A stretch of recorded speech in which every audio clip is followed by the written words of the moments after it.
તો જય માતાજી મિત્રો, સૌથી પહેલાં તો તમે આ ફોટો જોઈ લો કે આ ફોટો તમે તમારા ઇન્સ્ટાગ્રામની જે રીલ હોય છે એ રીલમાં કવર તરીકે રાખી શકો છો. તો આજે હું તમને આ રીતનો કવર ફોટો એડિટ કરતા શીખવાનો છું.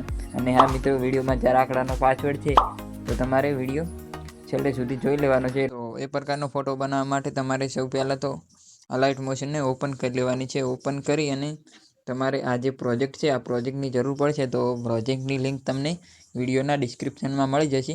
ત્યાંથી તમારે પ્રોજેક્ટને અલાઇટ મોશનમાં લાવી લેવાનું છે.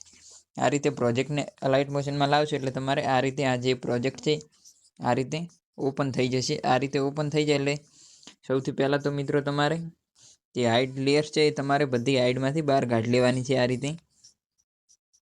આ રીતે હાઇડમાંથી બહાર કાઢશો એટલે તમારે આ રીતે ઇન્ટરફેસ ખુલી જશે. આ રીતે થઈ જાય એટલે તમારે સૌથી નીચેવાળી જે લેયર છે ફોટોવાળી, એના ઉપર આવી જવાનું છે. એના ઉપર આવી અને તમારે આ રીતે કલરવાળો ઓપ્શન છે એના ઉપર આવી જવાનું છે. કલરવાળો ઓપ્શનમાં આવી અને આ જે ફોટોવાળો ઓપ્શન છે એના ઉપર આ રીતે ક્લિક કરી દેવાનું છે.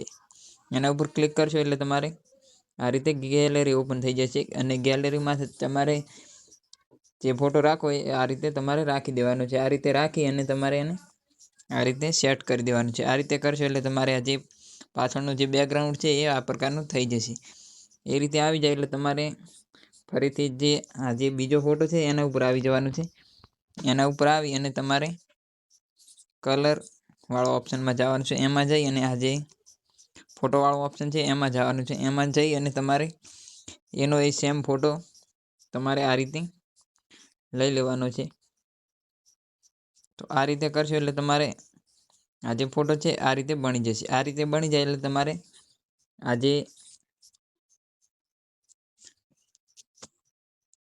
આ જે ઇફેક્ટ ગ્રુપ છે એને તમારે આ રીતે અનગ્રુપ કરી લેવાનું છે. આ રીતે અનગ્રુપ કરી અને તમારે આ જે ટેક્સ્ટ લખેલ છે એને મિત્રો તમારે જે રીલ ઉપર જે સોંગ હોય એ રીતના ટેક્સ્ટ તમારે લખવાના રહેશે. તો આ રીતે કરશો એટલે તમારે આ જે ફોટો છે એ બનીને આ રીતે તૈયાર થઈ જશે. આ રીતે ફોટો બની જાય એટલે તમારે ફોટાને આ રીતે ડાઉનલોડ કરવાનો છે. તો એને મિત્રો તમારે આ રીતે વિડીયોમાં ડાઉનલોડ નહીં કરવાનું. તમારે એને આ જે પીએનજી વાળો ઓપ્શન છે એના ઉપર લઈ જઈ અને પછી ડાઉનલોડ કરવાનું છે. આ રીતે ડાઉનલોડ કરશો એટલે મિત્રો તમારે જે ફોટો છે એકદમ આ રીતે આવી જશે. આ રીતે આવી જાય એટલે તમારે મિત્રો એને આ રીતે ફોટાને સેવ કરી લેવાનો છે.